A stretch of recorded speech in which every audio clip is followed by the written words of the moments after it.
हरिओम. लाओत्सेचा ताओबोध. योगदास श्री जयगणेश जोशी यांचे प्रवचन. साक्षीत्वाचे विपरीत. जे होत आहे ते होत आहे. ती योगेश्वराची इच्छा आहे. आपण त्यात बाधा आणायची नाही. जमेल तितके नियतीला सहकार्यच करायचे आहे. आपण त्याचा साक्षीत्वाने केवळ आस्वाद घ्यायचा आहे. विश्वलीला अनुभवायची आहे आणि कैवल्यानंदी राहायचे आहे. हेच जीवन आहे.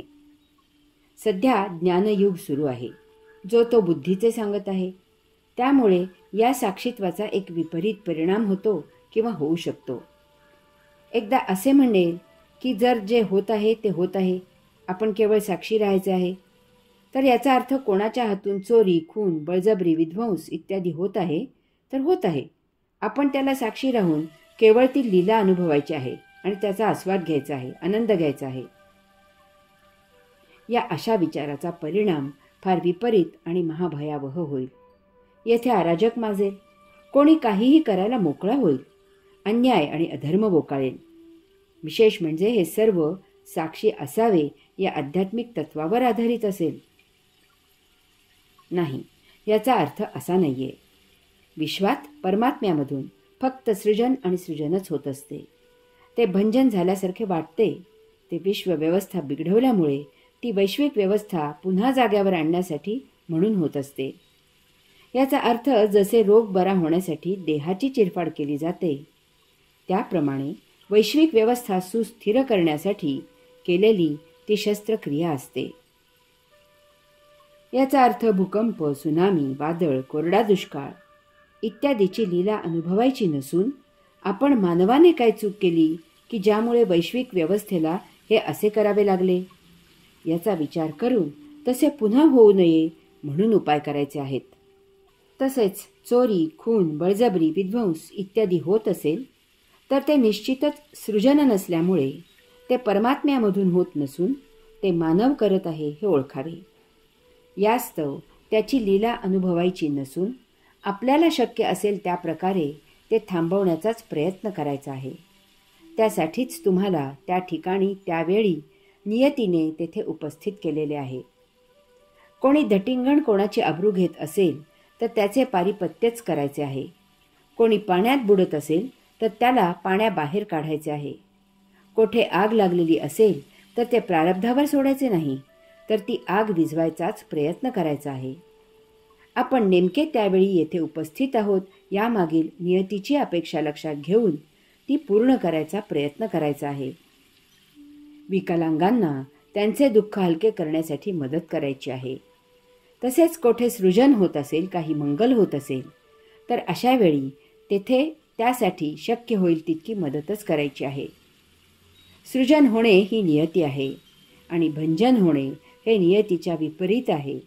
हे लक्षात घेऊन जीवन जगायचे आहे. विकारी प्रचार. कोकणात आमची एक काकू होती. ती दरवर्षी मुंबईला मुलीकडे 1 महिना राहायला जात असे. त्यांची मुलगीही नोकरी करत असे. जावयांना आणि मुलीला शनिवारी अर्धा दिवस सुट्टी असल्यामुळे तिला कोकणातून मुंबईला शनिवारी यायला सांगितले जायचे. यात मुंबईला तिला उतरवून घ्यायला यायची सुविधा मुलीला आणि जावयांना होत असे. तसेच दुसऱ्या दिवशी रविवारी सुट्टी असल्यामुळे काकू समवेत जरा जास्त गप्पा होत असत. कोकणातून मुंबईला जाताना काकूची एसटी कधी उशिरा यायची तर कधी बिघडायची तर कधी पंक्चर व्हायची. असे लागोपाठ 3-4 वेळेला घडले. झाले.